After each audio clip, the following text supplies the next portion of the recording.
Hello friends, 2023 का ये set 2 है, DW सेट। ठीक है, 822 DW सेट ये है। ओके, तो इसमें खंड अ बहुविकल्पी प्रश्न है। तो उसमें क्वेश्चन नंबर 1 क्या है कि निम्नलिखित संख्याओं में परिमेय संख्या है। हमें बताना है कि इसमें से परिमेय संख्या क्या है। √9 है, √3 है, रूट ऑफ 0.1 है। ठीक है, 0.1 है।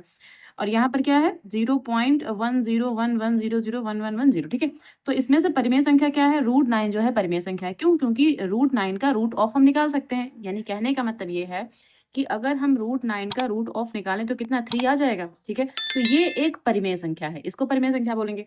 लेकिन √3 का रूट ऑफ नहीं निकाल सकते। इसी प्रकार 0.1 का भी रूट ऑफ नहीं निकाला जा सकता। इसी प्रकार ये संख्या तो वैसे ही अपरिमेय संख्या है। ठीक है, ये संख्या तो वैसे भी अपरिमेय संख्या ही है, लेकिन यहाँ पर जो √9 है वो एक परिमेय संख्या है।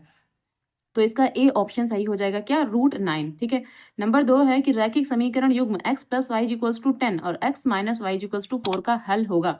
तो एक तरीका तो ये है कि इसको हल करके देख लें। ठीक है, एक तरीका तो ये है कि इसको हल करके देख लें। अब हल करने का मतलब क्या है कि हम यहाँ पर लिखें x + y = 10 और यहाँ पर लिखें x - y = 4। दोनों को सॉल्व करें। एक तरीका तो ये है कि दोनों को हमें सॉल्व करना है।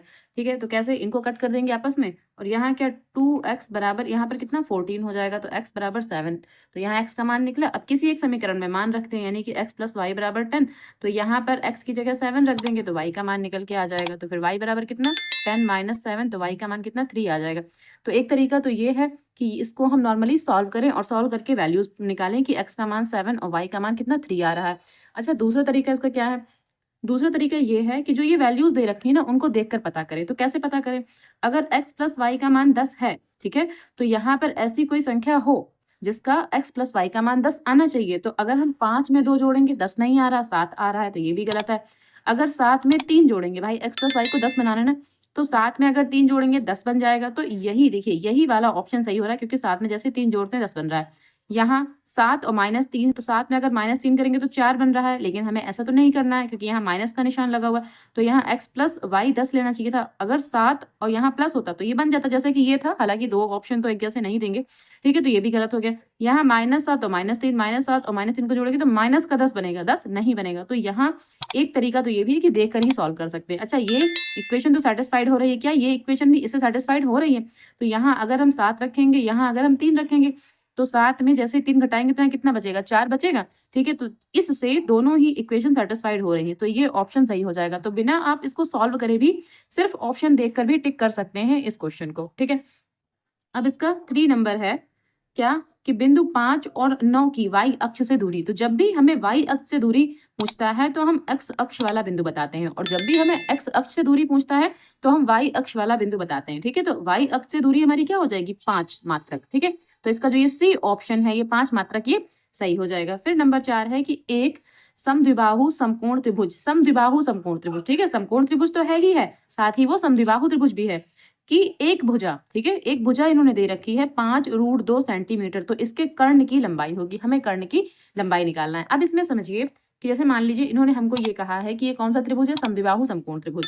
तो समकोण त्रिभुज तो ऐसे बना होगा, समकोण त्रिभुज तो कहीं ना कहीं ऐसे बना होगा। समद्विबाहु कैसे हो सकता है, और कर्ण की लंबाई, और कर्ण की लंबाई पूछा है, इसका मतलब कर्ण तो यही रहेगा। ठीक है, इसकी लंबाई पूछा है, और समद्विबाहु का मतलब है कि इसकी दो भुजाएं बराबर होनी चाहिए। ठीक है, समद्विबाहु का मतलब क्या है कि इसकी दो भुजाएं बराबर होनी चाहिए। तो कहने का मतलब ये है, ये वाली भुजा 5√2 है, ये वाली भुजा भी कितनी है, 5√2 है, क्योंकि समद्विबाहु त्रिभुज में दो भुजाएं बराबर होती हैं। तो ये भुजा बराबर है, तो ये समद्विबाहु है और ये समकोण त्रिभुज भी है। तो हमें इसकी क्या निकालनी है, कर्ण की लंबाई निकालनी है। तो सीधी सी बात है, फार्मूला लगा देंगे, क्या, कर्ण का स्क्वायर इक्वल्स टू क्या होता है, लंब का स्क्वायर प्लस आधार का स्क्वायर। अब इसमें ये लंब है, ये आधार है, या फिर ये आधार है, ये लंब है, इससे कोई फर्क नहीं पड़ेगा। तो यहाँ पर क्या, कर्ण का स्क्वायर इक्वल्स टू लंब, लंब कितना है 5√2 का होल स्क्वायर, और आधार कितना है, ये भी 5√2 का होल स्क्वायर। ठीक है, तो यहाँ पर क्या हो जाएगा, 5 का स्क्वायर 25, और यहाँ 2√2 का 2 हो जाएगा। इसी प्रकार यहाँ भी 25 × 2, तो यहाँ कितना 50, और यहाँ पर भी कितना 50, 50 50 कितने हो गए 100, 100 हो जाएंगे।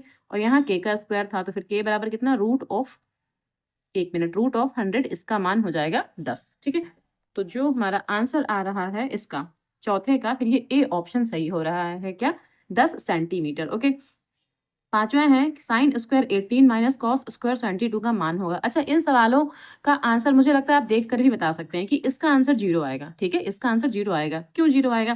क्योंकि जब भी इस तरह के सवाल दिए होते हैं, ठीक है, हम यहाँ पर लगाते हैं इसको, यहाँ पर क्या लिखा हुआ है कि sine square 18 minus cos square 72 ये हमको दे रखा है। ठीक है, ये हमको दे रखा है।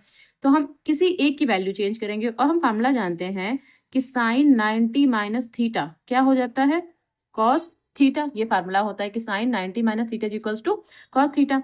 ठीक है, तो अब यहाँ पर देखिए क्या कि यहाँ हम साइन स्क्वायर, अब ये 18 लिखा है, 18 कैसे हुआ होगा?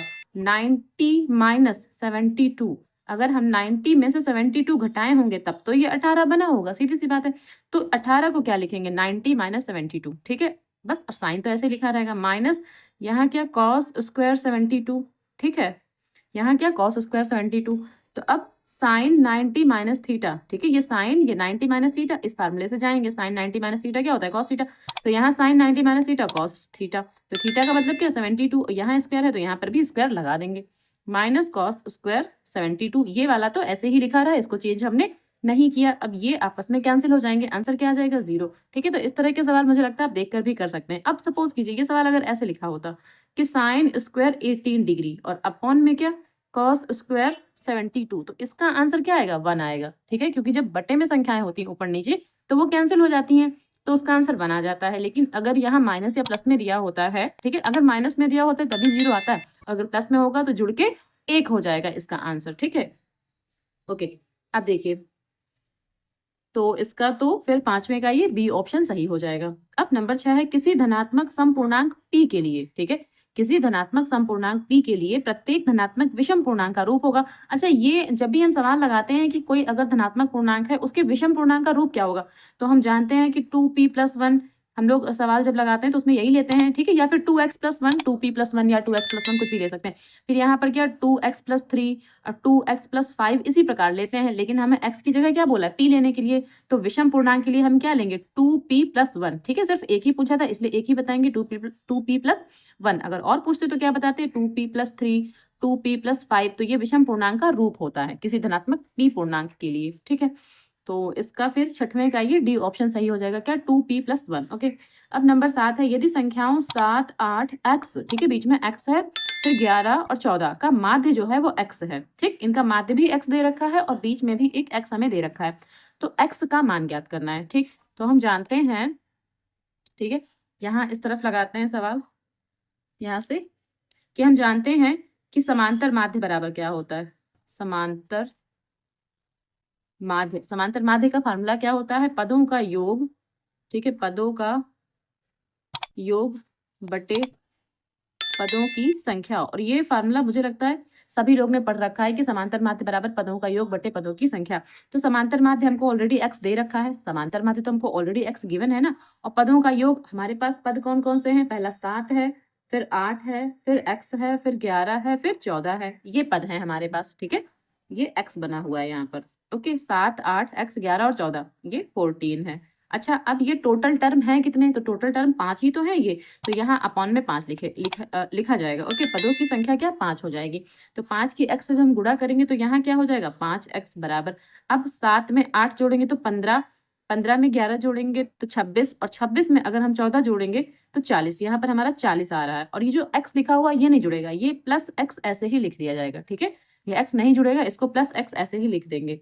अब यहाँ 5 तो यहाँ चला गया गुणे में, तो 5x हो जाएगा। अब जो ये वाला x है इसको यहाँ ले आएंगे माइनस में, तो 5x, ये माइनस का x हो जाएगा, इज इक्वल्स टू क्या 40 हो जाएगा। अब इनको आपस में घटा लेंगे, 4x और यहाँ क्या 40 हो जाएगा, तो x बराबर 40 और ये बटे में 4 हो जाएगा, कैंसिल कर देंगे, कितना 10 आ जाएगा।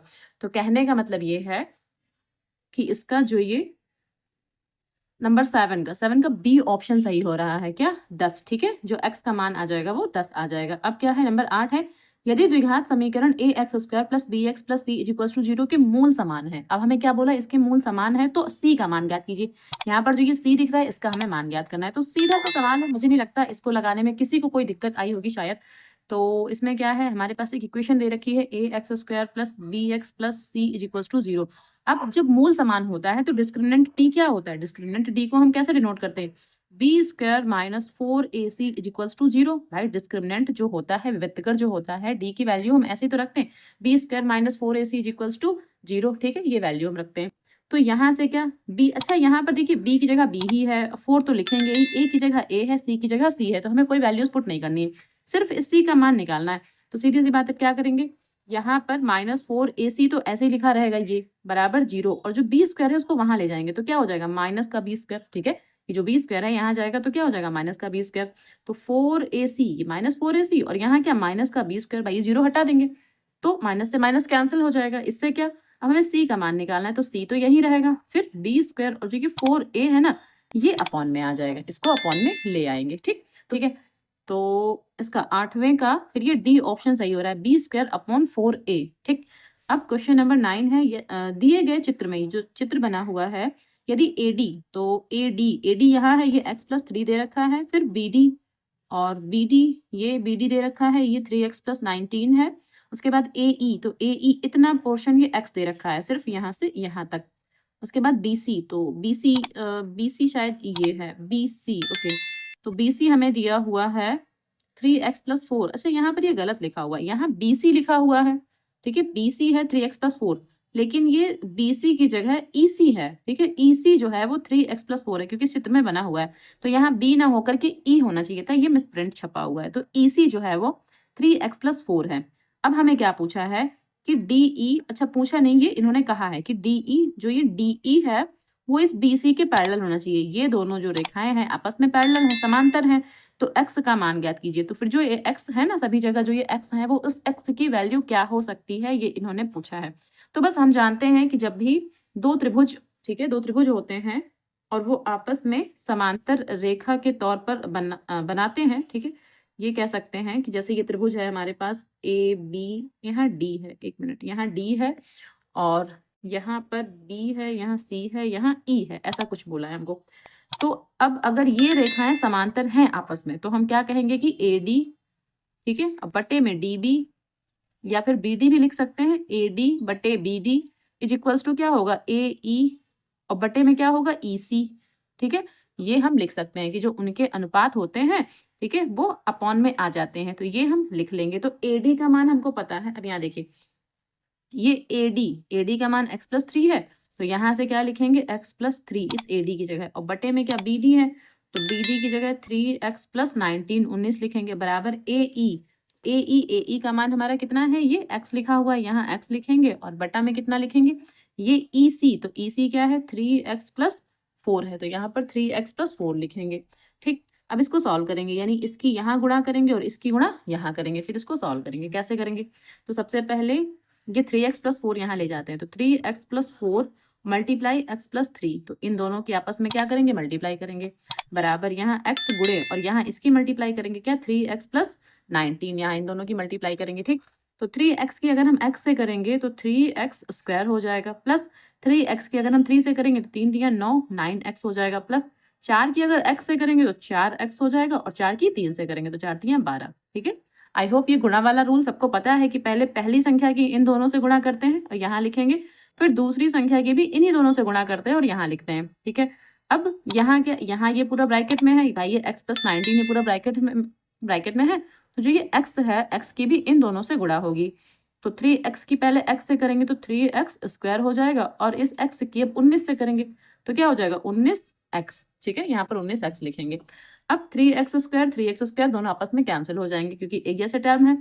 अब यहाँ क्या, 9x और यहाँ 4x, तो मिलाकर के 13x, दोनों आपस में जुड़ जाएंगे, 13x हो जाएगा, प्लस 12 बराबर क्या, प्लस का 19x, और ये प्लस का ही है इधर, 12 तो यही लिखा रहेगा, ये 19x यहाँ आ गया, 19x तो ऐसे ही लिखा रहेगा, 12 भी ऐसे ही लिखा रहेगा। अब जो ये 13x है ना, इसको वहां ले जाएंगे तो माइनस का 13x हो जाएगा, तो 12 बराबर, अब 19 में से अगर हम 13 घटा रहे हैं, ठीक है, 19 में से अगर हम 13 घटा रहे तो कितना बचेगा, 6x बचेगा। ठीक है भाई, 6x ही तो बचेगा, तो अब 12 और ये 6 कहाँ बटे में आ जाएगा, और x तो फिर 6 एकम 6, 6 दूनी 12, तो x बराबर 2। तो फिर 9वें का ये सी ऑप्शन सही हो जाएगा, क्या, 2 सेंटीमीटर। ठीक है, अब क्वेश्चन नंबर 10 है कि 1 से 10 तक की धनात्मक सम संख्याओं का समांतर माध्य होगा। ठीक, तो 1 से 10 तक की धनात्मक सम संख्याएं लेनी है। ठीक, तो अब जो 1 से 10 तक धनात्मक सम संख्या है वो क्या क्या होंगी? 2 होगी, 4 होगी, 6 होगा, ठीक है, 8 होगा और 10 होगा। 1 से 10 तक लेना है। अब समांतर माध्य क्या होता है? पदों का योग बटे पदों की संख्या। तो पदों का योग यानी इन सबको हमें जोड़ना है। 10, 8, 18, 6, 24, 24 में 4 जोड़ेंगे 28, 28 में 2 जोड़ेंगे तो 30, 30 और पदों का योग कितना है? पदों का योग तो 30 हो गया। पदों की संख्या कितनी होगी? भाई 5 पद हैं, 1, 2, 3, 4, 5, तो यहाँ 5 लिखेंगे, कट कर देंगे, कितना 6 आ जाएगा। तो सीधे सीधे ये फार्मूले पर बेस्ड था कि समांतर माध्य जो होता है पदों का योग बटे पदों की संख्या होता है। तो जो इसका आंसर हो जाएगा, ठीक है, 10वें का ये क्या हो जाएगा? 6। इसका डी ऑप्शन सही हो रहा है, ये 6 आएगा इसका आंसर। क्वेश्चन नंबर 11 है, संख्या 156 का अभाज्य गुणनखंड होगा, ठीक है। तो 156 का अभाज्य गुणनखंड करना है। तो अभाज्य गुणनखंड में सबसे पहले हम क्या करेंगे? इसके फैक्टर करेंगे। तो 156 इसके कर लेते हैं फैक्टर, 2 से कट होगा तो 2 सत्ते 14, 2 अट्ठे 16, फिर 2 से करेंगे, 2 तियाँ 6, 2 नाम 18 और फिर 2 से होगा नहीं, 3 से करेंगे, 3 एकम 3, 3 तियाँ 9, अब 13 से करेंगे, 13 एकम 13, ठीक। तो अब इसको कैसे लिखेंगे? अब यहाँ 2 जो है वो 2 बार है, इसका मतलब 2 की घात 2 गुणे 3 गुणे 13, ठीक। तो ये इसके अभाज्य गुणनखंड, इसको ऐसे लिखना है। तो फिर इसका 11वें का ये बी ऑप्शन सही हो रहा है क्या? 2 की घात 2 3 और यहाँ 13, 2 की घात 2 गुणे 3 गुणे 13। अब क्वेश्चन नंबर 12 है, यदि एक वर्गीकृत आंकड़ों का माध्य हमें दे रखा है 24 और बहुलक क्या दे रखा है? 12। भाई क्रमशः लिखा हुआ है, तो पहले हमको माध्य 24 दे रखा है, फिर जो बहुलक है वो 12 दे रखा है।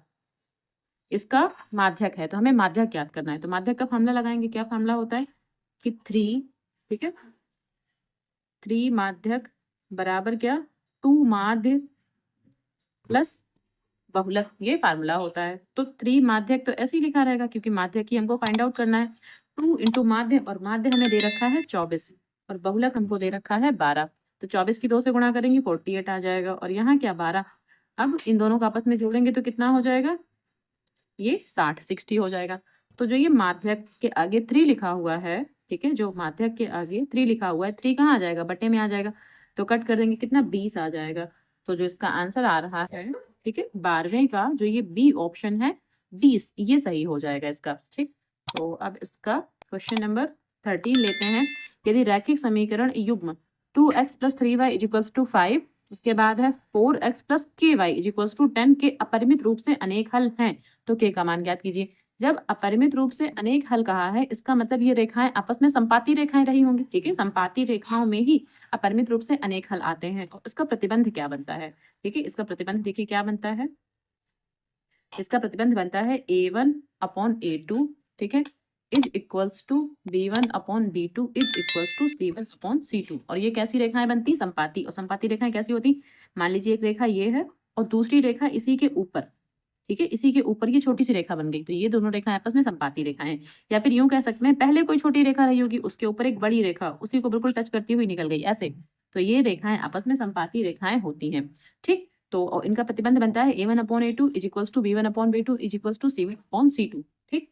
तो अब यहाँ इसमें देखिए, यहाँ क्या है? ये a1 है, जो 2 है वो a1 है, ये क्या है? ये b1 है और ये c1 है, ठीक है। ये a2 है, ये b2 है और ये c2 है।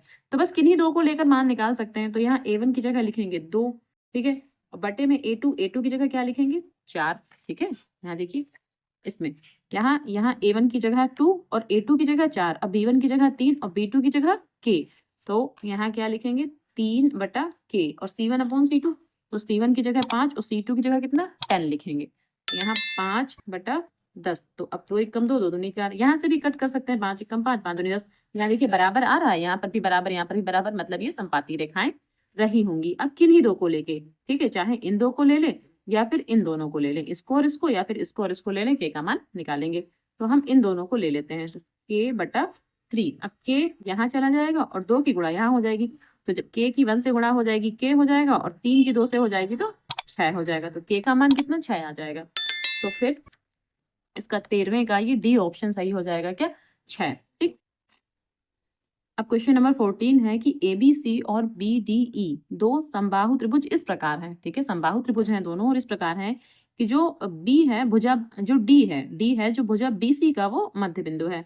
तो त्रिभुजों ABC और BDE के क्षेत्रफलों का अनुपात ज्ञात कीजिए। तो उन दोनों जो त्रिभुज हैं उनके क्षेत्रफलों का हमें अनुपात ज्ञात करना है, ठीक। तो जब ये समबाहु त्रिभुज हैं, अब यहाँ साफ साफ दिया है कि दोनों जो है समबाहु त्रिभुज हैं, तो जब ये दोनों समबाहु त्रिभुज हैं तो हम जानते हैं कि समबाहु त्रिभुज आपस में समरूप होते हैं, क्योंकि दोनों ही त्रिभुज में 60 डिग्री का एंगल बनता है। भाई समबाहु त्रिभुज है, समबाहु त्रिभुज के सभी कोणों का योग 180 अंश होता है, या फिर यूं कह लें कि समबाहु त्रिभुज के सभी कोण जो हैं वो 60 अंश के होते हैं, ठीक है, 60 डिग्री के होते हैं। तो फिर हम ये भी तो कह सकते हैं कि दोनों समरूप त्रिभुज हैं, क्योंकि दोनों में ही 60 डिग्री का एंगल बनेगा, अंदर हर कोण में 60 डिग्री का तो एंगल होगा, इसका मतलब दोनों समरूप त्रिभुज हैं, ठीक है, समरूप त्रिभुज हैं। तो फिर हम इसको कैसे लिखेंगे? अच्छा, चित्र बना देते हैं। वैसे चित्र की जरूरत तो है नहीं, पर फिर भी आप समझने के लिए बना सकते हैं चित्र। मान लीजिए कि यहाँ ये ABC है, ठीक है, ये मान लीजिए ये A है, ये B है और ये C है। तो ABC तो एक त्रिभुज है, और बोला है कि BDE कोई दूसरा त्रिभुज है, लेकिन वो किस प्रकार है? वो इस प्रकार है कि जो D है, अब D पॉइंट जो है BC का मध्य बिंदु है, तो BC का मध्य बिंदु D, यहाँ पर D है, ठीक है, यहाँ पर D है। तो अब यहाँ से त्रिभुज बनेगा। अब इसकी दो कंडीशन हो सकती हैं, या तो त्रिभुज ऐसे बनेगा, समझिए, और समबाहु त्रिभुज बनाना है। समबाहु का मतलब है कि जितनी भुजा ये है उतनी ही भुजा ये होगी, उतनी ही भुजा ये होगी। तो या तो त्रिभुज ऐसा बनेगा, ठीक है, या तो त्रिभुज ऐसा बनेगा, या फिर त्रिभुज कैसा बनेगा? अब मान लीजिए ये हमने फिर से बना दिया एक ABC। अब यहाँ पर D, ठीक है, यहाँ पर D पॉइंट तो है ही है। अच्छा, यहाँ BDE, यहाँ पर E पॉइंट और लेना था हमको, BDE, ठीक है, BDE, तब तो त्रिभुज बनेगा। तो एक त्रिभुज ऐसे और ऐसे बन रहा है। दूसरा त्रिभुज हम ये कह सकते हैं कि ये जितनी है उतना ही ये ले लें, ठीक है, उतना ही ये ले लें। तो ये ऐसे भी तो त्रिभुज बन सकता है, दोनों कंडीशन से त्रिभुज बन सकता है। और यहाँ पर E, तो ये त्रिभुज, ठीक है, या फिर ये त्रिभुज बनाए, दोनों ही त्रिभुज सेम है। ये कंडीशन आप इनमें से कोई भी बनाएंगे, दोनों ही कंडीशन वो सेम रहेंगी। ओके, तो अब हमें क्या कहा है? देखिए, अब जब ये समरूप त्रिभुज हैं, कौन कौन से त्रिभुज समरूप हैं? अब त्रिभुज ABC और त्रिभुज BDE,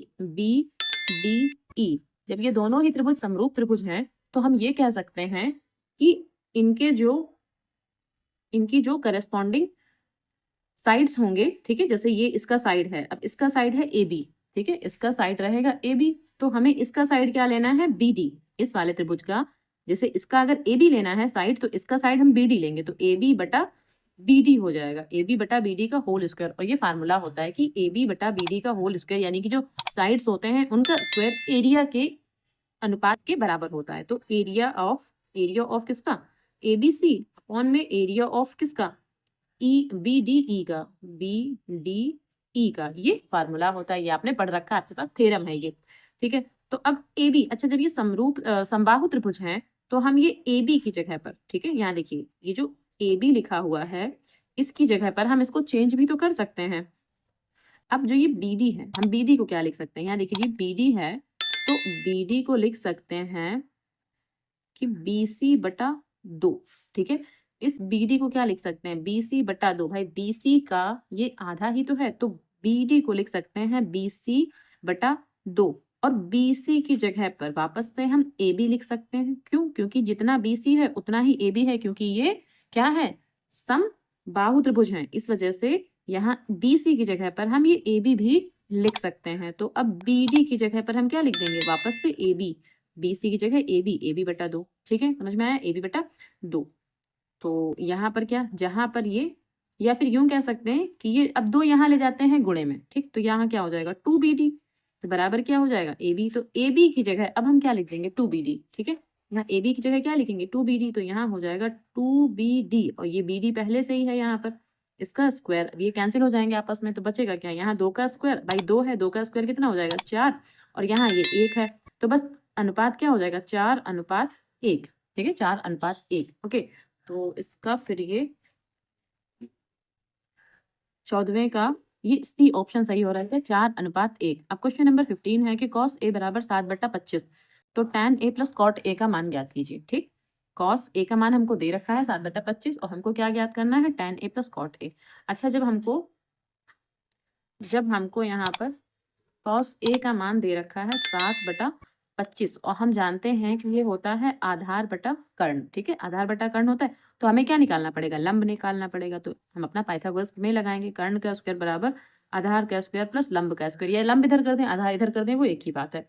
ठीक, तो अब कर्ण कितना है? ये कर्ण हमारा 25 है, तो यहाँ क्या 25 का स्क्वायर, यहाँ a, तो 1 की वैल्यू 7 है, 7 का स्क्वायर प्लस लंब का स्क्वायर, 25 का स्क्वायर होगा 625।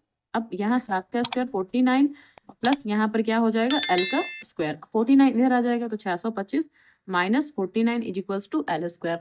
अब इसको घटा देंगे, 625 से अगर हम 49 घटाएंगे तो 15 में से 9 गया 6 बचेगा, और यहाँ 11, 11 में 4 गया तो 7 बचेगा, और यहाँ 5, 576, और जो ये स्क्वायर है यहाँ रूट ऑफ बन जाएगा, और 576 जो होता है वो 24 का रूट ऑफ होता है। ठीक है, 24 का रूट ऑफ होता है, यानी कि इसका वर्गमूल 24 आता है।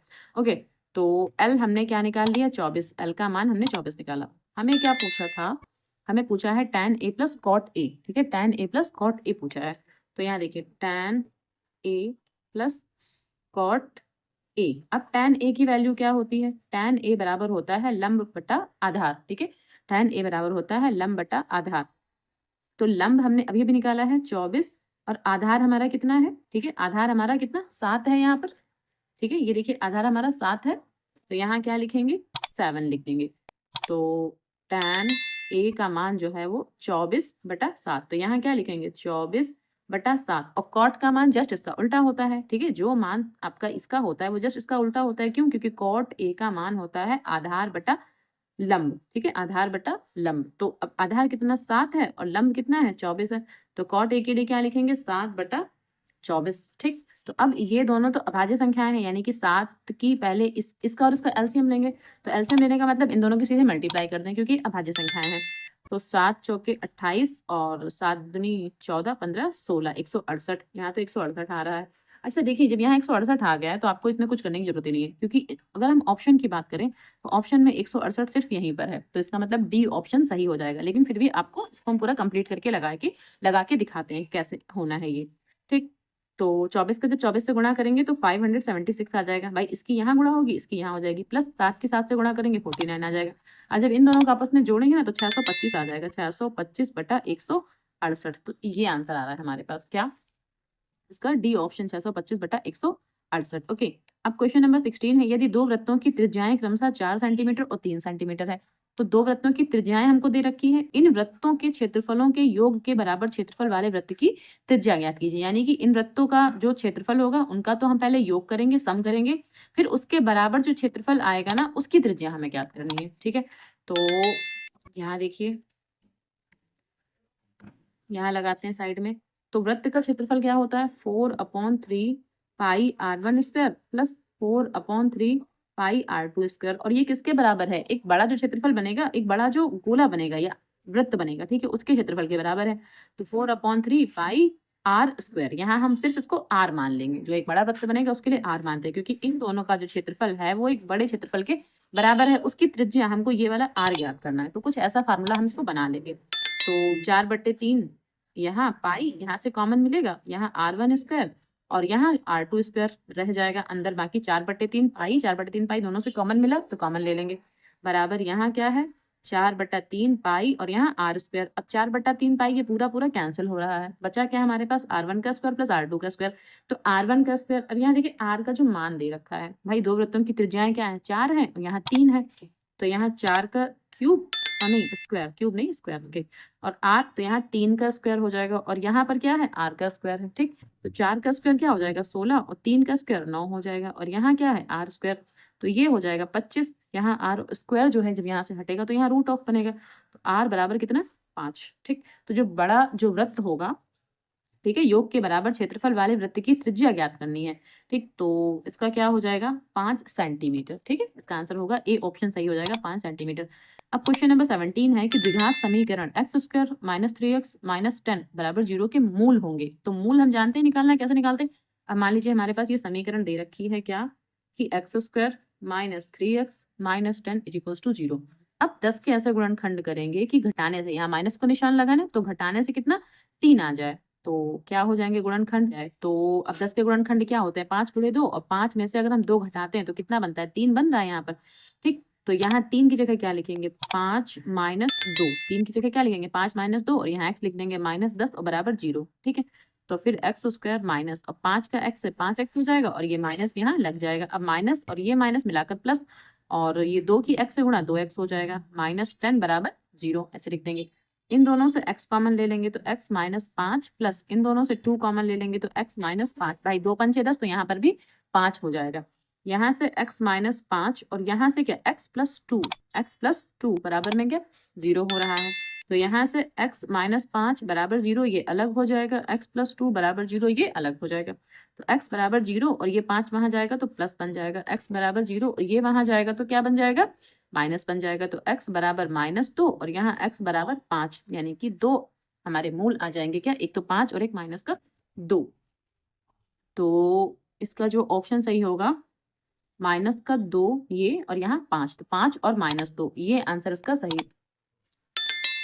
इसका 17वें का ये बी ऑप्शन सही हो जाएगा क्या, 5 और ये -2। ठीक है। क्वेश्चन नंबर 18 है, यदि समतल मैदान पर किसी मीनार की छाया की लंबाई उसकी ऊंचाई की √3 गुनी है, तो जितनी लंबाई है उसकी छाया ना उसकी √3 गुनी है। मगर मान लीजिए अगर हमने लंबाई को x माना हुआ है, तो जो ये छाया है ना उसको हमें √3x मानना है। ठीक, हमें क्या पूछा है कि सूर्य का उन्नयन कोण कितना होगा।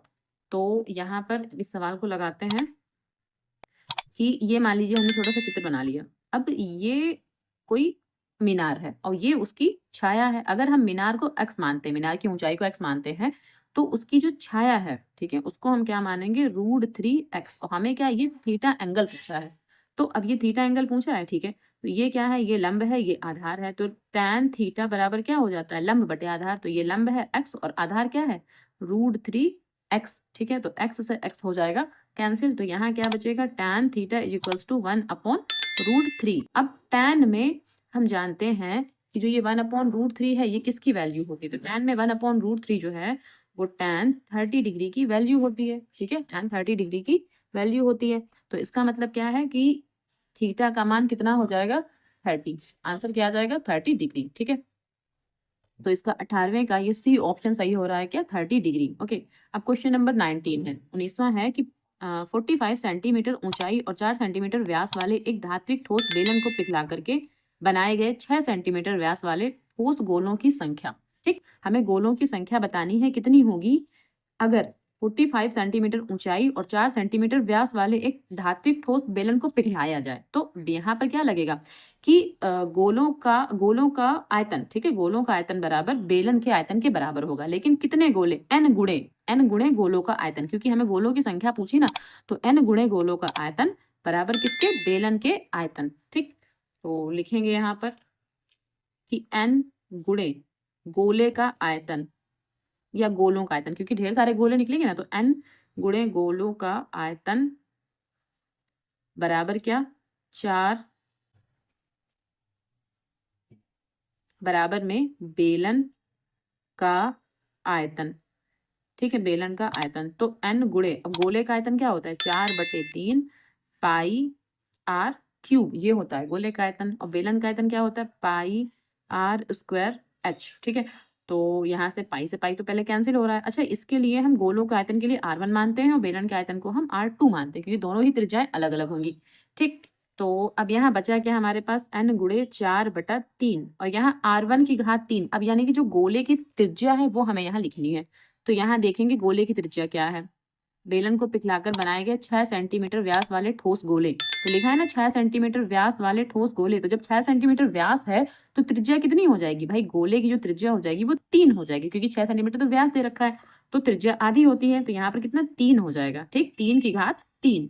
अब R2 क्या होगा, R2 जो बेलन की त्रिज्या हो जाएगी। अब यहाँ क्या लिखा है, 4 सेंटीमीटर वाले एक धात्विक बेलन को पिघलाकर, यानी कि जो बेलन है उसकी त्रिज्या कितनी हो जाएगी, 2 सेंटीमीटर। क्यों, क्योंकि 4 सेंटीमीटर व्यास दे रखा है, बेलन के लिए 4 सेंटीमीटर व्यास दे रखा है और ऊंचाई कितनी है, 45। तो त्रिज्या हो जाएगी 2 और ऊंचाई तो 45 ही रहेगी। तो यहाँ 2 का स्क्वायर कर देंगे और यहाँ 45 ऐसे ही लिखा रहेगा।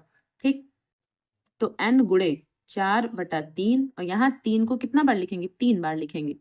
3 बार लिख लिया, 3 से 3 एक कैंसिल हो रहा है। और यहाँ क्या, 2 की घात 2, इसका मतलब 2 गुणे 2 गुणे 45। अब यहाँ देखिए 3 तिया 9, ये 9 है तो 9 एकम 9, सीधे इनको हम 9 मान लेते हैं भाई। 3 तिया 9 तो 9 एकम 9 और 9 पना 45, हमने सीधे कट कर दिया है। सामने सामने संख्याएं कट हो सकती हैं। ठीक है, फिर 4 एकम 4 और यहाँ पर भी 2 को मिलाकर अगर 4 कर लिया तो 4 एकम 4, ये भी हमारा पूरा कैंसिल हो गया है।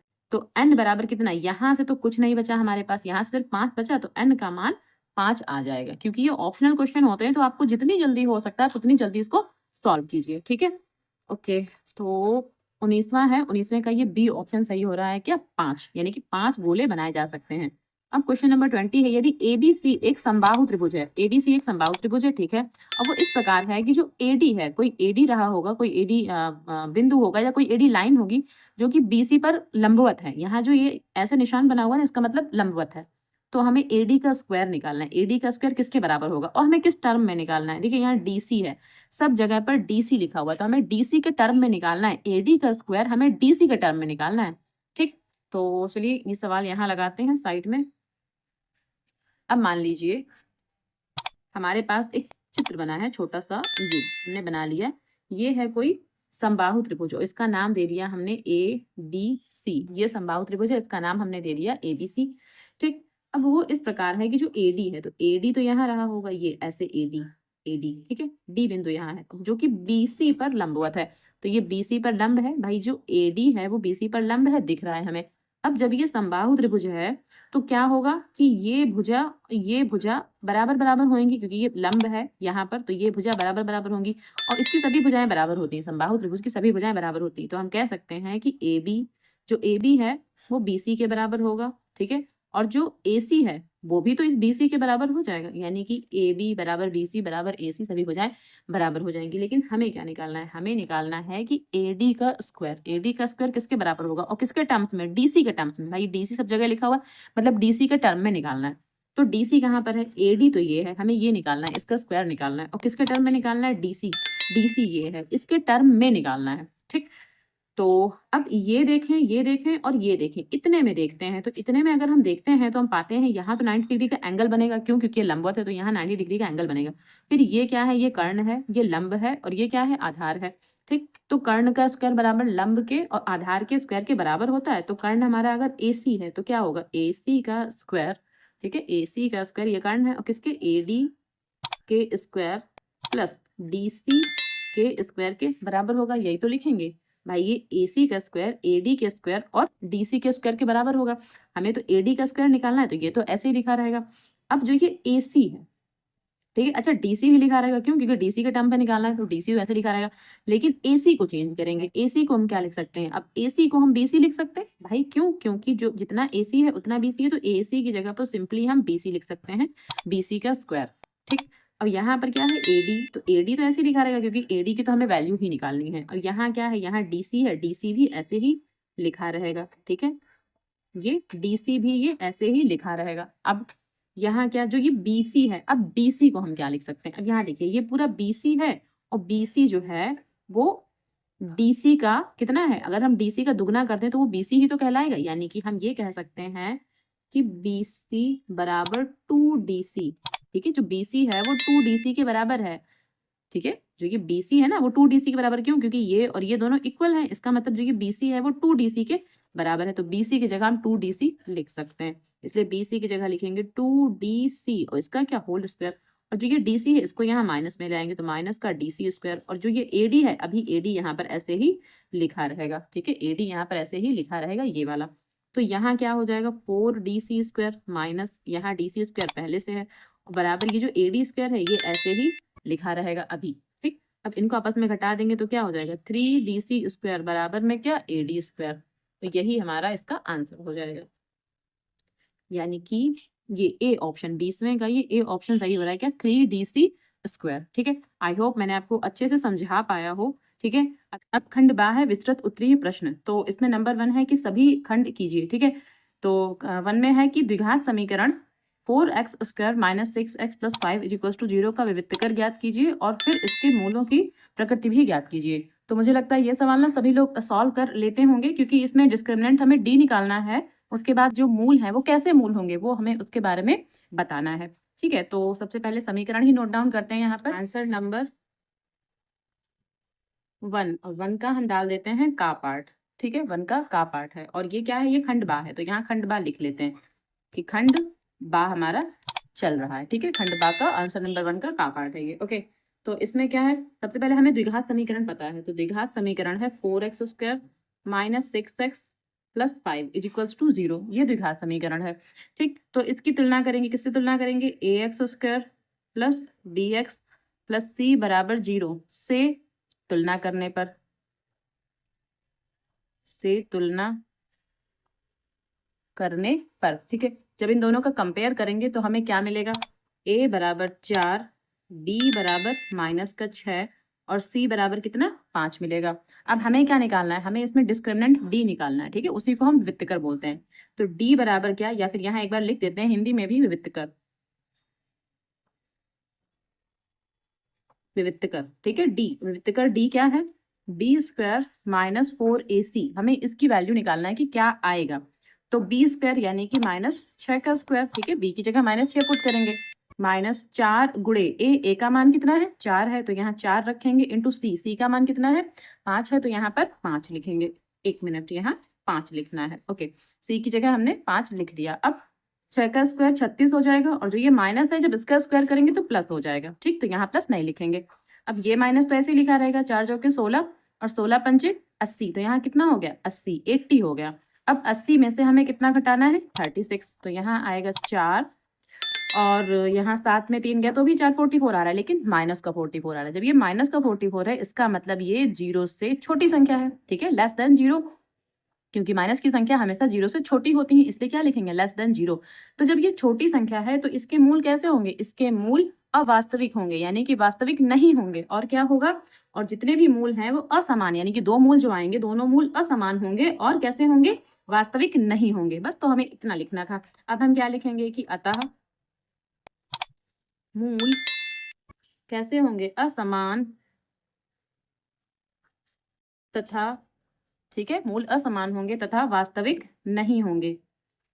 तो वास्तविक नहीं होंगे, तो ये जो है इसका पूरा आंसर हो गया, ठीक। अब इसका खा पार्ट है, और खा में क्या है, देखिए खा नंबर जो है इसी का, इसमें क्या है कि एक वृत्त किसी चतुर्भुज ABCD की चारों भुजाओं को स्पर्श करता है, ठीक है। कोई वृत्त है ऐसे जो एक ABCD चतुर्भुज है उसकी चारों भुजाओं को टच कर रहा है, स्पर्श कर रहा है। तो सिद्ध कीजिए, हमको ये प्रूफ करना है, क्या AB + CD = BC + DA, ये हमको प्रूफ करना है, ठीक। यहाँ पर क्या, सबसे पहले हमें चित्र बनाना है। तो चित्र कैसे बनेगा, एक हमें लेना है चतुर्भुज, ठीक है, एक चतुर्भुज लेना है, मान लीजिए चतुर्भुज हमने ये ले लिया, ठीक। अब इस चतुर्भुज में एक वृत्त कुछ ऐसा बनेगा जो कि इसकी चारों भुजाओं को टच कर रहा हो। इस जो चतुर्भुज है ना, तो वृत्त कुछ ऐसा बनेगा कि वृत्त जो है वो चतुर्भुज की चारों भुजाओं को टच कर रहा हो। तो ये ऐसा वृत्त हमने बनाया। यहाँ हम इसको मान लेते हैं A, इसको B, इसको C, इसको D, हमने इसको ABCD मान लिया। अब जो ये टच पॉइंट है इनको भी कुछ मानना पड़ेगा, इसको P, इसको Q, और इसको R, इसको क्या S, तो ये टच पॉइंट को भी हमने मान लिया, ठीक। और सेंटर पॉइंट एक O ले लेते हैं। अब हमें क्या क्या दिया हुआ है पहले वो लिखेंगे, ठीक है, हमें क्या क्या इसमें दिया हुआ है, तो पहले तो वो लिखेंगे। तो इसमें हमें क्या दिया है, दिया है, हमें दिया है एक चतुर्भुज, तो लिखेंगे एक चतुर्भुज, एक चतुर्भुज। चतुर्भुज क्या है, उसका नाम हमने क्या दिया है ABCD, तो यहाँ पर ABCD लिख लेंगे।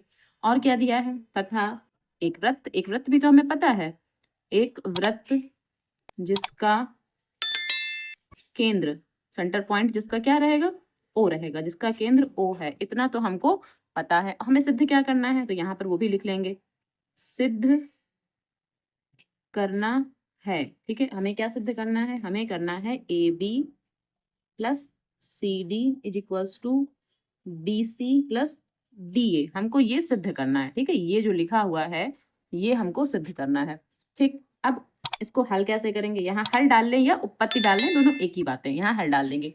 सबसे पहले क्या, हम जानते हैं कि किसी भी बाह्य बिंदु से, ठीक है, किसी भी बाह्य बिंदु से वृत्त पर खींची गई जो स्पर्श रेखाएं होती है ना, उनकी लंबाइयां बराबर होती हैं। तो ये बाह्य बिंदु है और ये वृत्त बना हुआ है, ये स्पर्शी है, ये भी स्पर्शी है, तो इसकी लंबाई इसके बराबर होगी। तो बस पहले हमको एक लैंग्वेज लिखनी है, चूंकि हम जानते हैं कि बाह्य बिंदु से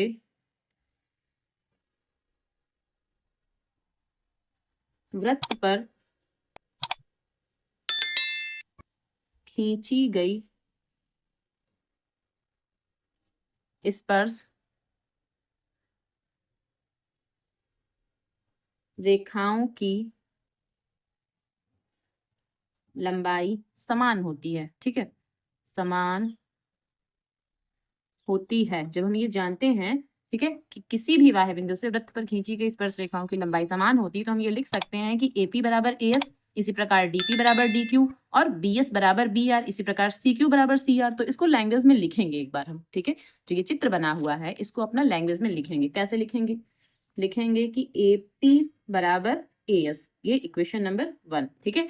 AP बराबर AS ये लिख दिया हमने। फिर लिखेंगे तो ये DP है, DP बराबर DQ, तो यहाँ लिखेंगे क्या कि DP बराबर DQ, इसको क्या लिखेंगे? इक्वेशन नंबर 2 लिख देंगे।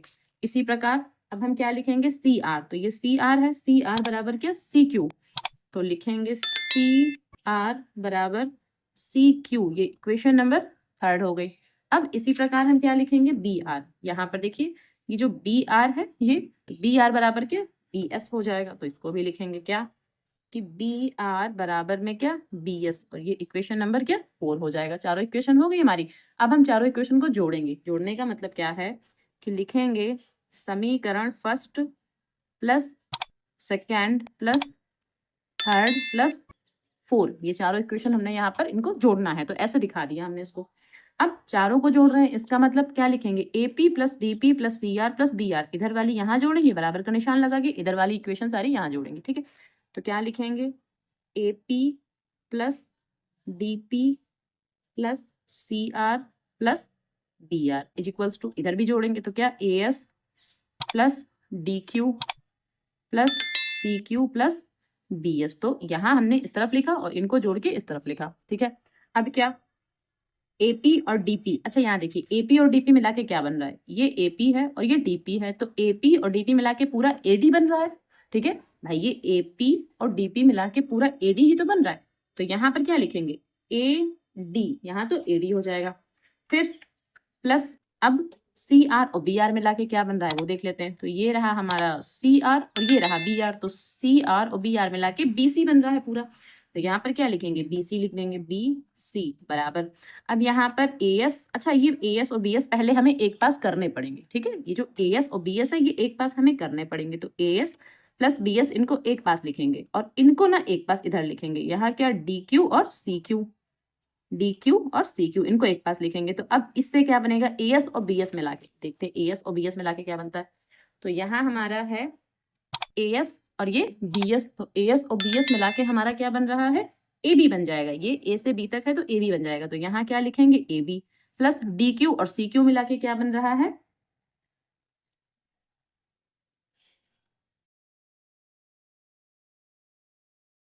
तो यहाँ हमारा देखिए DQ और CQ मिला के क्या पूरा CD बन रहा है, तो यहाँ पर क्या लिखेंगे? CD लिख दिया हमने, ठीक। तो अब ये हमारा प्रूफ हो गया। अब इसको ना अच्छा इसमें देखिए क्या, इसमें क्या प्रूफ कराया था? जहां हमारा DA है वहां AD होना चाहिए, ठीक है। यहाँ हमारा AD है वहां क्या? DA होना चाहिए था, तो इसको हम चेंज कर लेंगे, इससे कोई फर्क नहीं पड़ेगा। तो इसको DA कर लेंगे, इसको BC लिख देंगे और इसको आगे पीछे भी लिखा जा सकता है। तो अब ये वाला इस तरफ लिखा हुआ है और ये वाला इस तरफ लिखा, बाकी इसको ठीक कर लेंगे। कैसे? AB प्लस CD बराबर में क्या? BC, पहले BC लिखेंगे और प्लस इसको क्या लिखेंगे? DA, ये हमारा प्रूफ हो जाएगा, ठीक है। तो ये हमने प्रूफ कर दिया, ऐसे हमें इसको करना था, ठीक है। अब इसी का ये गा नंबर है, ठीक है, ये 1 का ही गा नंबर है। यदि cos A minus B equal to √3/2 और sin A plus B equal to √3/2, ठीक है, तो जो A प्लस B की वैल्यू होनी चाहिए वो 0 और 90 के बीच में होनी चाहिए, ये कंडीशन है। और जो A है वो B से बड़ा भी होना चाहिए, ये भी कंडीशन है, ठीक है। तो A और B का मान ज्ञात कीजिए, हमें A और B का मान बताना है, ठीक। तो सबसे पहले क्या, अच्छा ये सवाल इस तरह के देखे जाए तो बहुत ही सिंपल होते हैं और छोटे होते हैं, इनको लगाने में ज़्यादा समय नहीं लगता है। हालाँकि आपको आता हो तब तो ठीक है। यहाँ 1 नंबर डालना था मुझे, 1 नंबर का गा पार्ट, ठीक। तो हमें क्या-क्या इक्वेशन दे रखी हैं? cos A minus B is equals to क्या दिया है? √3/2, और एक इक्वेशन दे रखी है sin A plus B is equals to क्या होता है? √3/2, ये हमको दे रखा है, ठीक है। अब इसको कैसे सॉल्व करेंगे? अब हम जानते हैं कि cos A माइनस B, ठीक है, और यहाँ cos में √3/2 किसकी वैल्यू होती है? तो cos में √3/2 जो होती है वो cos 30 की वैल्यू होती है, ठीक है। √3/2 cos में cos 30 की वैल्यू होती है, तो √3/2 की जगह पर cos 30 लिखेंगे। पर cos 30 ही क्यों लिखेंगे? क्योंकि जब इधर cos है तो इधर भी cos में ही लिखना है, ठीक। cos से cos क्या हो जाएगा? कैंसिल, बचा क्या? a minus B is equals to कितना 30। यहाँ से एक इक्वेशन बन गई हमारी। ठीक, अब इसमें भी एक इक्वेशन बनाएंगे तो कैसे, साइन a प्लस बी, ठीक है, इज इक्वल्स टू, यहाँ इज इक्वल्स टू यहाँ लगाते हैं, यहाँ कुछ नहीं है, ये यहाँ इज इक्वल्स टू। ओके, अब हम जानते हैं कि जो √3/2 होती है, ठीक है, तो साइन में किसकी वैल्यू होती है, तो साइन 60 की वैल्यू होती है। यहाँ पर क्या लिखेंगे, साइन 60 डिग्री। अब साइन से साइन हो जाएगा कैंसिल, तो क्या हो जाएगा, a प्लस बी बराबर कितना 60 डिग्री। ठीक, तो ये इक्वेशन नंबर 2 हो जाएगी। अब बस इन दोनों को सॉल्व कर लेंगे, a और b का मान हमारे पास आ जाएगा। तो यहाँ क्या, a माइनस बी बराबर 30 लिखेंगे, उसी के नीचे a plus B is equals to क्या 60 लिख देंगे। अब दोनों को हमें नॉर्मली सॉल्व करना है तो प्लस कर देंगे, ये कैंसिल हो जाएगा, a और a मिला के 2a हो जाएगा, और यहाँ इन दोनों को जोड़ देंगे तो 90 हो जाएगा। तो a बराबर 90/2, ये 2 जो है ये अपॉन में आ जाएगा, फिर 2 से इसको कट कर देंगे तो क्या आ जाएगा, 45 आ जाएगा। तो a का मान क्या आ रहा है, 45 डिग्री। ठीक है, a का मान तो आ रहा है 45 डिग्री। हम b का मान निकालना है तो किसी भी एक समीकरण में मान रख लेंगे। तो क्या लिखेंगे, समीकरण 2 से, समीकरण 2 क्या है, a प्लस बी बराबर 60। ठीक है, तो हमने क्या निकाला था, a का मान 45, तो यहाँ 45 लिखेंगे, प्लस b लिखेंगे बराबर 60 लिखेंगे, तो b बराबर 60, और ये 45 यहाँ आएगा तो माइनस का 45 हो जाएगा। फिर b बराबर क्या हो जाएगा, 60 में से अगर 45 घटा देंगे तो 15 डिग्री बचेगा, तो हमारा b का मान भी आ गया 15 डिग्री। ठीक, अब इन्होंने एक कंडीशन बताई थी, ठीक है, मान तो हमने निकाल लिया, अब इन्होंने एक कंडीशन बताई थी। देखिए कंडीशन में क्या था, यहाँ पर क्या था कि a प्लस बी की वैल्यू जो है वो 0 और 90 के बीच में होनी चाहिए, तो है, बिल्कुल है हमारी। अगर हम a और b को जोड़ते हैं तो a और b कितना आ रहा है, 15 आ रहा है।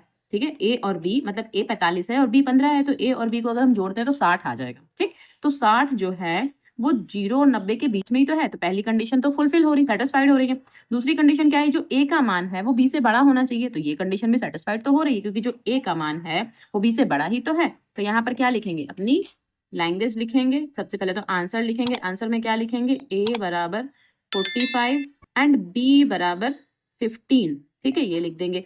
फिर लिखेंगे जहां, ठीक है, 0 greater than a plus B, और यहाँ 90। ठीक है, ये लैंग्वेज लिखेंगे, तथा a जो है वो बड़ा है b से, ये पूरा हमें लिखना है, ये आंसर दिखाना है इनको ऐसे। ओके, अब इसी का नंबर 1 का ये घा पाठ है, निम्नलिखित बारंबारता बंटन का माध्यक ज्ञात कीजिए। तो हमें इसमें माध्यक ज्ञात करना है। ठीक, तो माध्यक हमें वर्ग अंतराल दे रखा है, बारंबारता दे रखी है। माध्यक ज्ञात करने के लिए हमें संचयी बारंबारता भी इसमें बनानी होती है। ठीक है, तो सबसे पहले क्या लिखेंगे, वर्ग अंतराल जो हमको दे रखा है, तो लिखेंगे वर्ग अंतराल, फिर क्या, बारंबारता,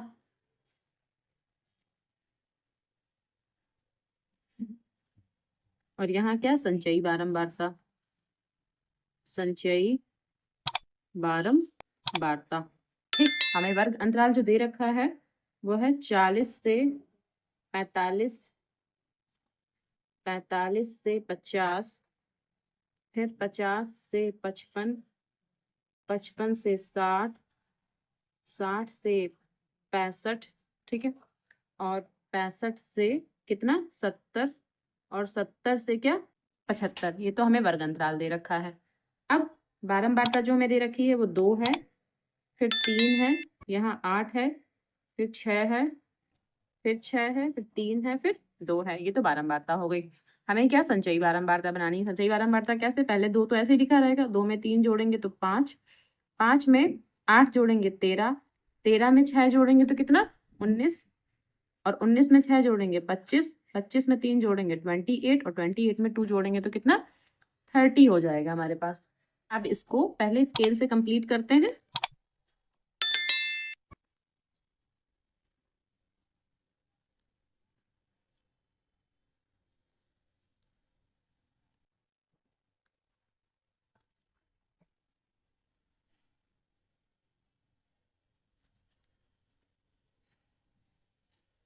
तो ये हमने इसको कंप्लीट कर लिया है। अब जो ये लास्ट डिजिट आई है ये क्या होता है, ये n होता है हमारे पास, तो n बराबर आया है 30, तो फिर n/2 कितना रहेगा, 15 रहेगा। n/2 का मतलब इसका आधा कर देंगे तो क्या हो जाएगा, 15 हो जाएगा। ठीक है, अब 15 यहाँ किसके अंतर्गत आ रहा है, ठीक है, तो 15 यहाँ 19 के अंतर्गत आ रहा है, क्योंकि 13 से बड़ा है। ठीक है, तो 19 के अंतर्गत तो हमें 15 मिल रहा है। तो बस अब इसी के जस्ट सामने चलते जाएंगे, तो ये जो है 55, ये क्या है, l है, लोअर लिमिट, और ये क्या है, ये हमारे पास f है। ठीक है, ये f है, और इसी के जस्ट ऊपर ये CF है, जो 15 जिसके अंतर्गत आया था उसी के जस्ट ऊपर वाला क्या CF है, 13 CF रहेगा, ये F रहेगा और L क्या है, L 55 है हमारे पास। ठीक, तो अब सारी चीजें नोट डाउन करेंगे, हमें क्या क्या दे रखा है तो यहाँ लिखते हैं। L बराबर हमको 55 दिया हुआ है और F बराबर 6 है और जो CF है वो कितना है, वो 13 दे रखा है। ठीक, और H का मान क्या है हमारे पास, इन दोनों का जो डिफरेंस है, ठीक है 5 का डिफरेंस है, तो H का मान 5 है। और क्या, और हमें n/2 चाहिए होगा, तो n/2 तो 15 है। ठीक, इतना चाहिए होगा। अब हमें क्या निकालना है, माध्यक, तो माध्यक वाला फार्मूला लगाएंगे। माध्यक बराबर, माध्यक का formula L plus n/2 minus CF upon में F मल्टीप्लाई में H, तो ये तो माध्यक का फार्मूला हो गया। अब यहाँ पर क्या, L का मान कितना रखेंगे 55 प्लस n/2 और n/2 कितना है 15 माइनस CF और CF कितना है 13। ठीक है, ये CF की वैल्यू 13 है, 13 रखेंगे। अपॉन में क्या F लिखते हैं, तो F का मान कितना 6 है, मल्टीप्लाई में क्या H, तो H का मान कितना है 5 है, यहाँ पर 5 लिखेंगे बराबर 55 प्लस, अब यहाँ इन दोनों को क्या कर देंगे, घटा देंगे, तो क्या बचेगा 2 बचेगा हमारे पास। और ये जो 5 है 5 यहाँ मल्टीप्लाई कर जाएगा। ठीक है, इन दोनों घटाएंगे 2 आएगा और 5 यहाँ अंदर मल्टीप्लाई करेगा, बट्टा में कितना 6 लिख देंगे। तो अब 55 प्लस और 5 और 2 गुणा कर जाएंगे आपस में, तो कितना 10 हो जाएगा, 10/6। तो अब दोनों को कट कर देंगे, 2 3 6 और 2 पंचे 10, 5/3, तो 55 प्लस 5/3, तो 55 तो ऐसे लिखा रहेगा 5/3। 3 को जब भाग करेंगे इसमें 5 में, तो 3 एकम 3, आप पॉइंट लगाएंगे और फिर 20 हो जाएगा, तिछा 18, फिर तिछा 18, ऐसे आता चला जाएगा 6 6 6 करके। तो इसको हम 55 में एक जोड़ेंगे तो 56 यानी 56.6, और यहाँ पर 6 ना लिख करके एक अंक इसमें बढ़ा के 67 लिख देते हैं, तो हमारा जो कुछ आंसर आएगा इस प्रकार का 6.67। ठीक है, तो क्या लिखेंगे कि माध्यक, यहाँ आंसर लिख देंगे, माध्यक बराबर 56.67। ओके, तो ये हो जाएगा इसका आंसर। ठीक है, अब इसी का ये अड़ा नंबर है। ठीक है, ये 1 का अड़ा पार्ट है, और क्या है कि 2 अंकों की एक संख्या के अंकों का योग 9 है, तो 2 अंकों की संख्या लेना है, अंकों का योग 9 करना है। इस संख्या का 9 गुना, इस संख्या यानी कि जो संख्या रही होगी उसका 9 गुना संख्या के अंकों को पलटने से बनी संख्या का 2 गुना वह संख्या ज्ञात कीजिए। ठीक है, तो इस तरह के सवाल मैंने आपको हमेशा बताए हैं कि कैसे करने हैं। इसमें जो 2 या 3 या फिर कह सकते हैं 4 लाइनें जो होती हैं ऊपर की, पहले वो लाइनें लिखना हमको कंपलसरी होता है। ठीक है, पहले वो लाइनें लिखना हमको कंपलसरी होता है, फिर उसके बाद ही ये सवाल पढ़ना शुरू करेंगे। तो पहले जो इसमें 4 लाइनें लिखते हैं वो आपको लिख के बताते हैं कि क्या लिखते हैं इन तरह के सवालों में। ठीक, तो लिखेंगे माना, सबसे पहले क्या लिखते हैं इसमें, दहाई का अंक। ठीक है, सबसे पहले क्या लिखेंगे, माना दहाई का अंक बराबर x। ठीक है, फिर क्या, इकाई का अंक, इकाई का अंक, और दहाई का अंक आपको पहले मानना है, चाहे आप उसको x माने या y, लेकिन दहाई का अंक ही आपको पहले मानना है। फिर इकाई का अंक बराबर क्या, y। ठीक, तो अब जब दहाई का अंक x है, इकाई का अंक y है, तो संख्या क्या हो जाएगी, तो हमारे पास संख्या बराबर 10x प्लस y। ठीक है, ये अपने से आपको लिखते चलना है वो सवाल पढ़ने से पहले। और क्या लिखना है, अंक पलटने से, ये भी लिखना है, अंक पलटने से प्राप्त संख्या, या फिर प्राप्त की जगह बनी संख्या भी लिख सकते थे, तो अंक पलटने से प्राप्त संख्या या फिर बनी संख्या। प्राप्त संख्या, जब अंक पलटेंगे तो y यहाँ होगा, x यहाँ आ जाएगा, तो क्या हो जाएगा 10y प्लस x। ये तो हमने अंक पलटने से प्राप्त संख्या यहाँ पर प्राप्त कर ली। ठीक, अब सवाल पढ़ेंगे, इतना लिखने के बाद ही आपको सवाल पढ़ना है इसमें। तो सवाल देखिए अब क्या है, अब है कि 2 अंकों की एक संख्या के अंकों का योग 9 है। 2 अंकों की एक संख्या के अंकों का योग 9 है, तो अंक हमारे कौन कौन से हैं, अंक हमारे यही हैं, तो इनका योग 9 करना है। तो क्या लिखेंगे, प्रश्नानुसार क्या x प्लस वाई बराबर 9, और ये क्या है, इक्वेशन नंबर 1। ठीक है, ये इक्वेशन नंबर 1 हो जाएगी। अब सवाल आगे पढ़ेंगे। अब सवाल क्या है कि इस संख्या का 9 गुना, किस संख्या का 9 गुना, इस संख्या का। ठीक है, इस संख्या का 9 गुना, तो करेंगे पुनः प्रश्नानुसार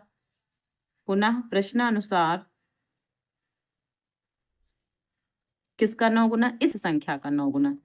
तो ये जो संख्या है ना, इसका करना है 9 गुना। 9 गुना मतलब 9 से गुणा, इसमें क्या कर देंगे 9 से गुणा। चलिए कर लिया हमने। अब क्या करेंगे, इस संख्या का 9 गुना संख्या के अंकों को पलटने से, ठीक है, संख्या के अंकों को पलटने से बनी संख्या का 2 गुना। तो संख्या के जब हमने अंक पलटे थे तो कौन सी संख्या बनी थी, यही बनी थी ना, इसका करेंगे 2 गुना। तो क्या लिखेंगे, बराबर, और वो इसके बराबर कर देंगे। तो क्या 2 गुणे, और ये संख्या के अंक पलटने से यही संख्या बनी थी ना, तो इसके बराबर कर देंगे। ठीक, यानी कि इस संख्या का 9 गुना संख्या का 2 गुना, लेकिन किसका 2 गुना, जो अंक पलटने से संख्या प्राप्त हुई थी उसका 2 गुना, और इन दोनों को करना है बराबर। ठीक है भाई, फिर से समझिए, यही तो लिखा हुआ है कि इस संख्या का 9 गुना संख्या के अंकों को पलटने से बनी संख्या का 2 गुना है। ठीक, तो दोनों को बराबर कर दिया। अब यहाँ से क्या एक्स वाई में एक रिलेशन निकालेंगे, कैसे, 9 का जब 10x से मल्टीप्लाई करेंगे तो क्या आ जाएगा, 90x प्लस 9 का y से करेंगे 9y आ जाएगा। 2 का 10 से करेंगे तो 20y, और प्लस 2 का जब हम x से करेंगे तो 2x आ जाएगा। अब x वाले एक साइड और y वाले एक साइड कर लेते हैं। तो यहाँ 90x और यहाँ क्या 2 यहाँ ले आएंगे तो माइनस का 2x हो जाएगा। 20y तो यहाँ ऐसे ही ठीक है माइनस, अब जो ये 9y है इसको वहां ले जाएंगे तो क्या हो जाएगा, माइनस का 9y। ठीक, अब इनको आपस में घटा लेते हैं, ये x बना है। ओके, अब इनको आपस में घटा लेते हैं तो 88x हो जाएगा, और इनको जब आपस में घटाएंगे तो कितना आ जाएगा, 11y। ठीक है,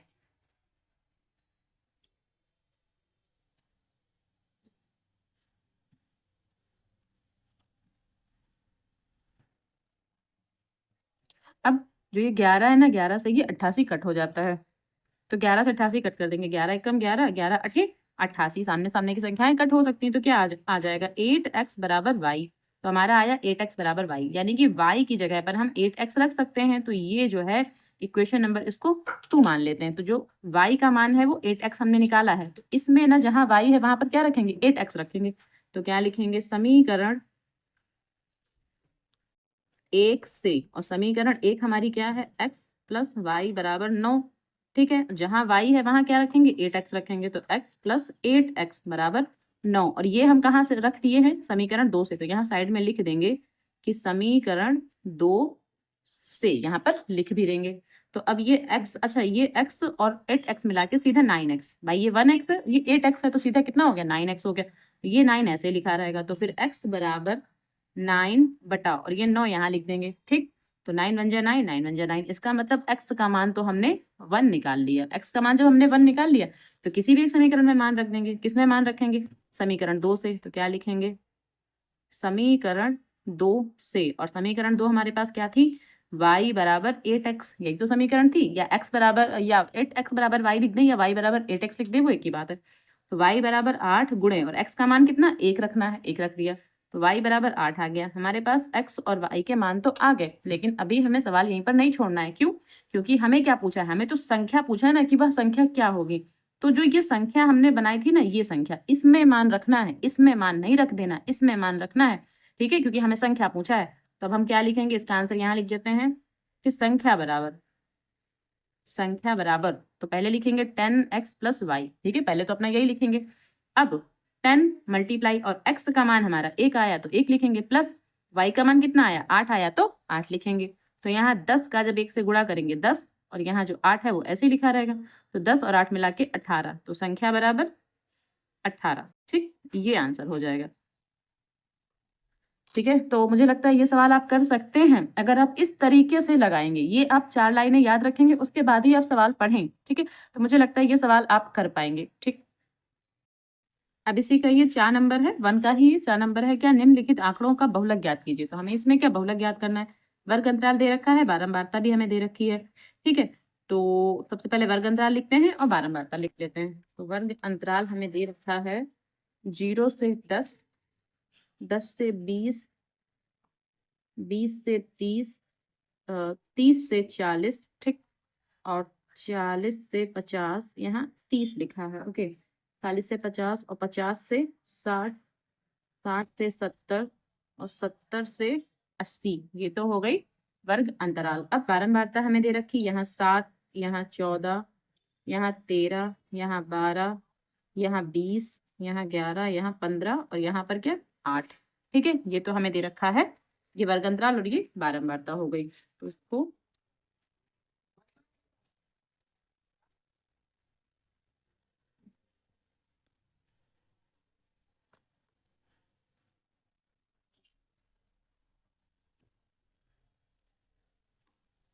अब जब भी हमें बहुलक निकालना होता है तो हम क्या देखते हैं कि सबसे अधिक बारंबारता कहाँ पर है, ठीक है। तो सबसे अधिक बारंबारता जो है हमारी यहाँ पर है 20, ये सबसे अधिक बारंबारता है। इसको F1 मानते हैं। इसके जस्ट ऊपर F0 होता है और इसके जस्ट नीचे क्या होता है, F2 होता है, ठीक है। और इसी के जस्ट सामने ये हो जो है वो लोअर लिमिट, यानी कि L की वैल्यू भी हमें मिल जाती है, ठीक। तो सारी वैल्यूज हमको पता है, तो नोट डाउन करेंगे। क्या क्या लिखेंगे? सबसे पहले यहाँ लिखते हैं L बराबर है 40 हमारे पास, ठीक है। और F0 का मान 12 है, F1 का मान है 20 और F2 का मान कितना है, 11 है, ठीक। ये सारी वैल्यूज हमें पता है। अच्छा, H का मान भी चाहिए होगा, तो H बराबर इसमें क्या है, जो डिफरेंस है दोनों का वो 10 है, तो यहाँ पर 10 लिख लेंगे, ठीक। इतना हमने नोट डाउन कर लिया। अब हम अपना बहुलक वाला फार्मूला लगाएंगे, तो क्या लिखेंगे, बहुलक बराबर L plus F1 minus F0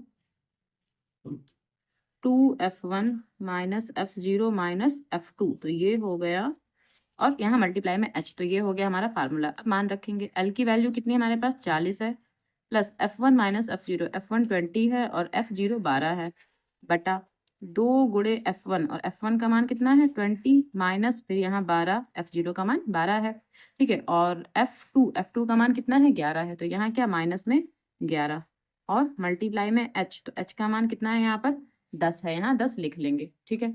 अब इसको थोड़ा और सॉल्व करेंगे। क्या 40 प्लस और 12 में से अगर हम 20 में से अगर हम 12 घटाएंगे तो 8 आएगा, ठीक। और यहाँ मल्टीप्लाई में 10 इसके पास में ही लिख देंगे, बटा अब यहाँ कितना ये हो जाएगा 40 माइनस 12 में अगर हम 11 जोड़ेंगे तो कितना 33 हो जाएगा। फिर यहाँ 33 नहीं, 1 मिनट, 23 हो जाएगा, ओके। अब यहाँ क्या 40 यहाँ लिखते हैं 40 और यहाँ 10 अठे कितना 80 और बटा में कितना, इनको आपस में घटा लेंगे तो हमारे पास बचेगा 17, ठीक है। 40 में से अगर हम 23 घटाएंगे तो हमारे पास बचेगा कितना 17। अब 17 को इससे भाग कर देंगे, तो यहाँ साइड में भाग लगा लेते हैं। 17 का 80 से हमें भाग दिखाना है। 17 बच्चे 85 ज्यादा हो रहा है, 17 चौके 68, 68। अब घटाएंगे 2 बचेगा, एक 12 पॉइंट लगा के 0 बढ़ा लेंगे। 17 छक्का 102, 17 सत्ते 119, ठीक है। 17 सत्ते 119 आएगा। अब यहाँ 1 बचेगा, तो 1 जा नहीं पा रहा, सबसे पहले 0 लगा के 0 बढ़ाएंगे, फिर यहाँ 1 0 और उतार सकते हैं, ठीक है भाई, 1 0 और उतार लेंगे, लेकिन तब भी नहीं जा रहा तो 0 लगा के 0 बढ़ा लेंगे। तो फिर 17 पचे 85, 5 बार जा रहा है, ठीक। तो ये हमने इतना लिख लिया। यहाँ लिखेंगे 40 प्लस 4.705, ठीक है, ये लिखेंगे। तो अब यहाँ से क्या 40 में 4 जोड़ेंगे तो कितना 44.705, तो या तो हम अपना आंसर यहाँ पर छोड़ देंगे, ठीक है, या तो हम अपना आंसर यहाँ पर छोड़ेंगे, और अगर हम आंसर यहाँ पर नहीं छोड़ते हैं, ठीक, तो जो ये हमारा 5 है ना, ये इसमें 1 अंक आगे बढ़ जाएगा। तो कहने का मतलब जो हमारा आंसर आएगा वो क्या आएगा, बहुलक बराबर 44.71, ये आंसर हो जाएगा, ठीक है। तो ये तो मैंने कंप्लीट कर दिया है। अब यहाँ क्वेश्चन नंबर 2 से, खंड भाग का जो क्वेश्चन नंबर 2 है, ये मैं पार्ट 2 में कंप्लीट करूंगी, ठीक है।